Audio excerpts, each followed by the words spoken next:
Hello, good morning. It's Tuesday and not a Monday. I know it was a holiday yesterday, so everybody was taking a break.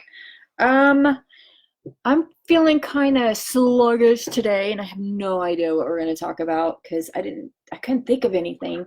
So I got my little wild orange and I added some peppermint in it because those combine as a natural energy booster. And I just walked the dog and I didn't get a good night's rest last night. The dog woke me up too many times.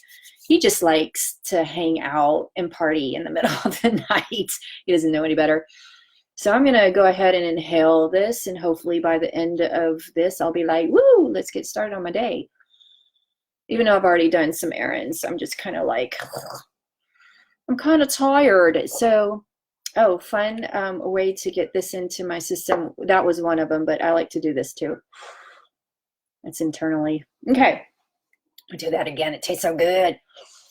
Orange and peppermint. Got fresh breath. Okay, so yeah, I've been kind of for the past half hour trying to figure out what I'm going to talk about. So I figure let's just talk about why Doterra.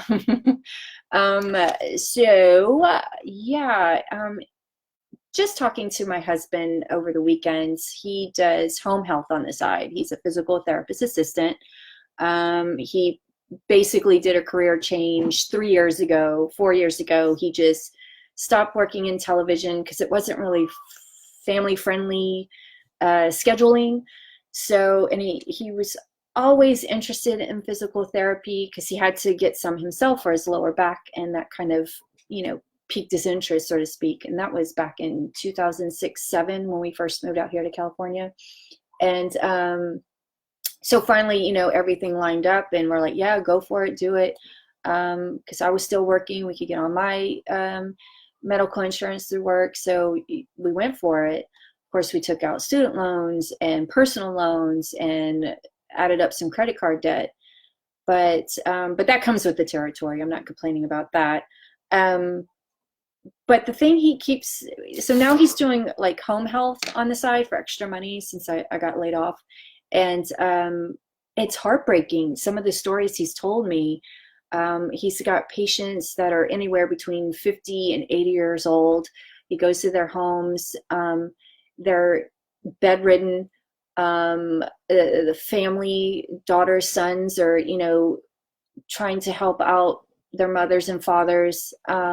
So he gets there and he has them do exercises. And believe me, they do not want to be in the state that they're in. And so, in fact, some of them will yell at him and say, "You're going to make me walk today. You're going to show me how to walk today." And it's heartbreaking because they're so beyond. They're never going to walk. And I keep thinking, like, oh God, I don't think it's too late to help these people. I just think the medical system has completely failed them the way it's set up, because it's all about this and not about this feeling good. So I keep thinking, man, if only, I mean, think about it. If doTERRA they were formed in 2008, right? That's back in April 2008. That's almost 12 years. If just one person had introduced an oil to them maybe 5, 10 years ago, their life would be completely different right now. I know it in my heart, in my gut. I can feel it every time he shares those stories with me. And it's just like, it just motivates me even more to talk about it, to bring it up to total strangers. I hate saying total strangers because nobody's a stranger. I just don't know them yet. But I say it all the time. Anyway, so yeah, that's why I, share this information, because we have options. We can turn to our, tradition, modern approach that we've come to love and hate. And we still need them. I mean, life-saving surgeries, medications, all that, we still need that. We're really good at that. So I don't want to fix that. What I want to fix is the proactive healthcare, where you're doing things now, whether that's one little daily habit change is going to affect your life 5 to 10 years from now. So that's why I'm like all behind this stuff. Because technically I'm like 3 years into it, and I've never felt I've never felt this good. It's been a long time. And and it's my fault. I mean, I was, out there trying to do this career thing in the television industry, which I was very successful at. I'm not going to lie. In fact, I totally manifested all that. Didn't realize it at the time because I was in high school and I'm just like sitting at home watching ESPN. And because I was totally into the cheerleading competition stuff, because I always tried out for cheerleading but never got it, but just admire the women that did it. And of course, there was always a Louisiana school in the competition, St. Thomas More in Lafayette, Louisiana. They were always there, and I knew a couple of people that went to that high school, so I was always cheering them on, going, "Yeah, Louisiana representing." But what totally made me love ESPN was their promotions. Oh my God, I thought they were clever and hilarious and funny and witty, and I was like, I want to be a part of that. I want to work for not for ESPN, but promotions department. So I did everything, you're supposed to do to, get yourself there. I changed my, just the emphasis on my major. I was a journalism major. I was focused on print. And then I got a taste of the broadcast and I was like, ooh, I want to do that instead. So I did that. And then I knew I wasn't going to find a job right away, being a female just out of college with one internship under my belt. So, and I loved school. I was like, let's do grad school. So I did that. And in the process of getting into grad school, that's when my mom dropped the bomb that she was diagnosed with rectal cancer. It was my senior year, that spring semester. And right after she told me and my sister that, like that weekend, I go back to school on Monday and I started getting rejection letters from all the universities I applied for. And there was like a handful of them.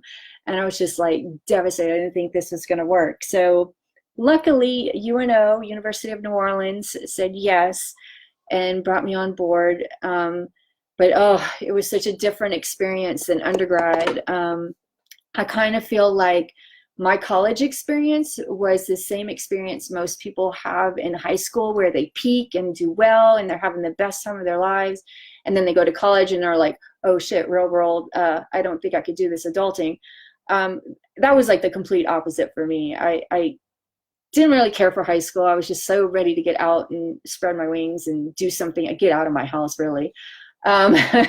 So I get to college and had the best time, had the best experiences, got heavily involved with the school, became photo editor for 2 years for the yearbook department, and worked under Don Sapovito, who he really didn't want me to work for him at all. He oh my God, he fought tooth and nail and was like, no, you can't.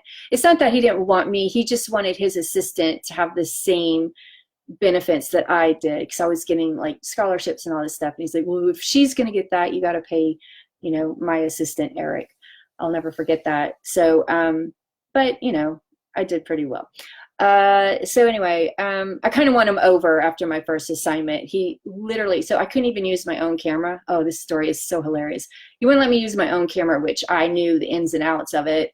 And he gave me this generic, I didn't even know I didn't have a name brand on it. And there were pretty much no settings on it. I mean, they had an aperture and iOS, all that fun stuff, but it didn't have like the fun fancy when you look in the viewfinder.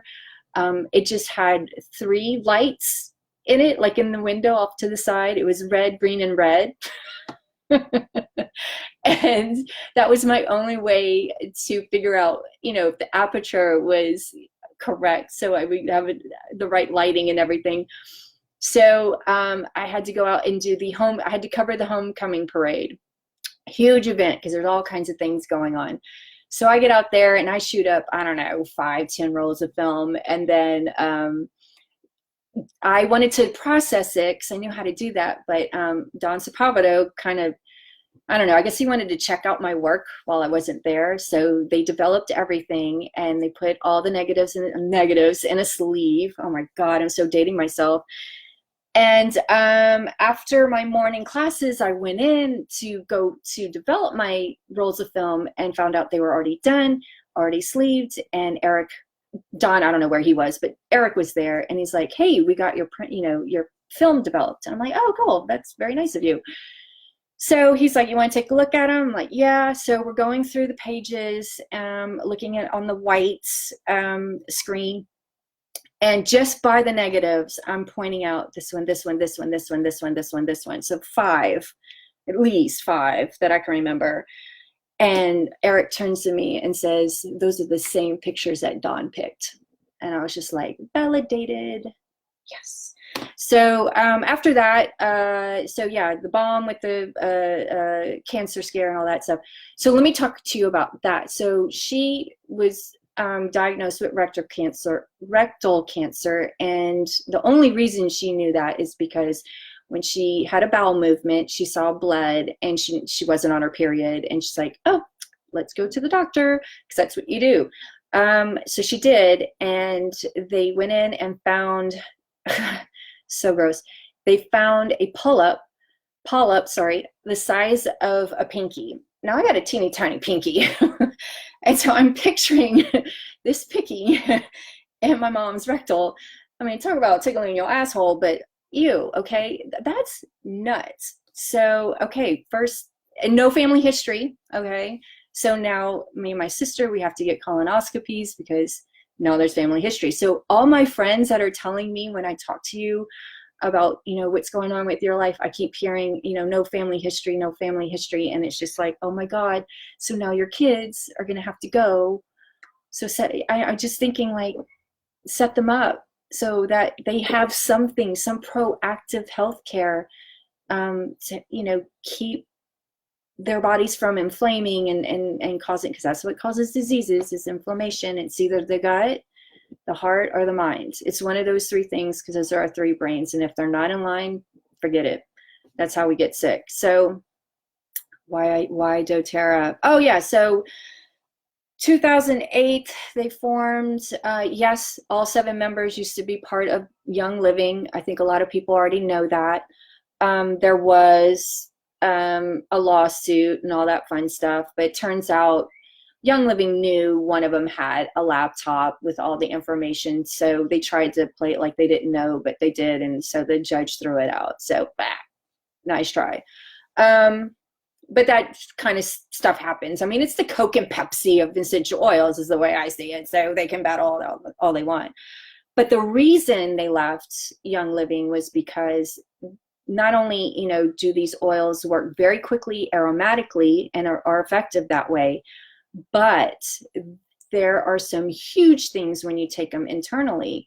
And so they took that approach. So like, let's run with it. Nobody else is doing that. So they saw a niche and went with it. And I'm so glad they did, because technically there was already research out there before even 2008. I found one, it was 2006 in Germany. They did a study on geranium essential oil. And I have to share this because this is a gut related thing. What it does is, what they found is that we have little villas, little fingers in our stomach. And those are the little suckers that absorb the nutrients that we need that go to our brain so the rest of our body can function correctly. And if we're not getting those nutrients to our brain, then, that's when you get sick or blah or whatever. What it did was that oil increase the size so that they were longer, taller, and are were able to grab more stuff and make your brain happy. So I was like, oh, okay, that's cool. So yeah, I lost my train of thought. I knew this was going to happen because I didn't know what to say today. Let's see who's on here. Okay, hi Holly, hi Chino, Craig, hello, hi Craig. I hope Francisco's doing well. And hey David, how are you? Dave Seda, I'm so glad you joined too. So yeah, doTERRA. Why doTERRA? What else can I talk about doTERRA? Sustainable company, which is a rarity.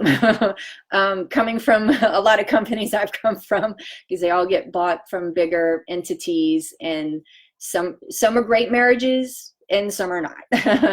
But you never know. It's a risk. You roll the dice to see what happens.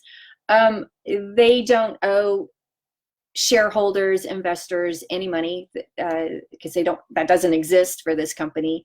Their net worth is $2 billion. What else can I share with you? 98% of the farmers globally work exclusively with Doterra, which is a high number considering just 4 or 5 years ago, only 89% of the farmers worked exclusively with Doterra. So that to me speaks volumes, because these are areas, regions where the plant originates from, okay? They're not just going, back to Bob's farm in Idaho. They're not doing that. They actually research, they have a whole sourcing department, and they research where these plants originate from. And the reason they do that is because the soil where these plants grow still have the nutrients. They're not depleted. And that's how the oil has its optimum, that chemical compound. Oh, that's the other part of it.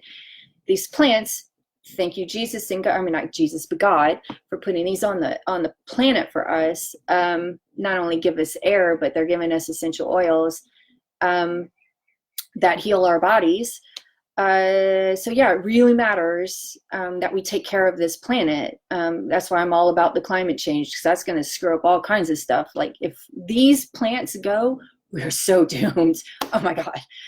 You just don't know.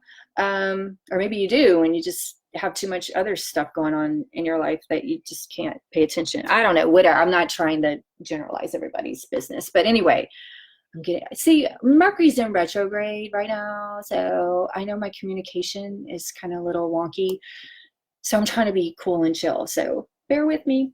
I'm not trying to get on a soapbox or anything, but Mercury wants me to. Anyway, what was I talking about? I'm such a basket case today. I'm really all over the place. I need my adaptive. Oh, I did bring my balance. I have balance. So this is a grounding blend. Oh gosh, what's in it? It has cinnamon, spruce, whole leaf, frankincense, king of oils, baby, blue tansy, chamomile, blue chamomile, and osmanthus. So I like to apply this right here on the forehead and over the heart. Okay. Smells so good. Oh, and so because I have this little roller on here, I had like a little bit of oil left, so I like to stretch my dollar in my oil. I added fractionated coconut oil on this top, so yeah, I didn't have to buy a new one. What else? What else can I talk about? What's going on in my life? 22. Oh, I should kind of mention in March, there's going to be a make and take event, I guess is the way to call it, where I'm going to have 3 different blends that you can make yourself. You just pick which one is you need in your life, and it's either 5 milliliter bottle or 10 milliliter roll-on, and it's $5 or $10. Take it home. You could bring a friend and you'll get a free one. What else? And if you decide to enroll with me, then you could take that home, all of that stuff for free. But if that's not, you just want the one thing, then $5 or $10, depends on what size you pick. So that's happening in March, I think the 15th. We're still aiming for that date. So I will, because that's right after, or the 19th, I'm sorry, it's right after St. Patrick's Day. What else? I think that's it. Yeah, so, proactive healthcare, that's what it's all about. Yeah. Sorry, my mind is all over the place because I didn't really organize anything. Usually I'm all like more organized than this, but again, I didn't know what to talk about today, so I'm kind of winging it. All right. I don't know who that is from Los Angeles calling me. I've had my phone cloned, and people it says Nicole's calling you, and I'm like, no, it's not me. I have my phone right here. But somehow they cloned my number, and solicitors trying to call me. Isn't that funny technology? That's hilarious. All right, you guys. I think I've been on here long enough. I don't even know. Oh yeah. I try not to make this more than 20 minutes because I know you guys have lives to lead and stuff like that. All right, I'm going to take off. I don't know. Maybe some of this stuff resonated to you or not. If it did, yay. If not, that's okay. Maybe in 5 or 10 years when you're like really in pain, I'll be here. I'll be here with an oil. Right here. Don't want you to be in pain anymore. I don't want you to suffer. I did 10 years. Urinary incontinence. Still pad panty liner free. We're on week 5. And I've added black pepper. So it's black pepper, cypress, and ylang ylang. So I'm trying that little combo out this the next couple of weeks and see how that goes. Okay, I'm done. I don't know what else to talk about. All right, you guys have an amazing rest of your week. I'll see you next time, Monday. Hopefully I'll have something a little bit more substantial to talk about. I don't know. We'll see. All right, you guys take care. Be kind to one another. And lots of love to you. All right, bye.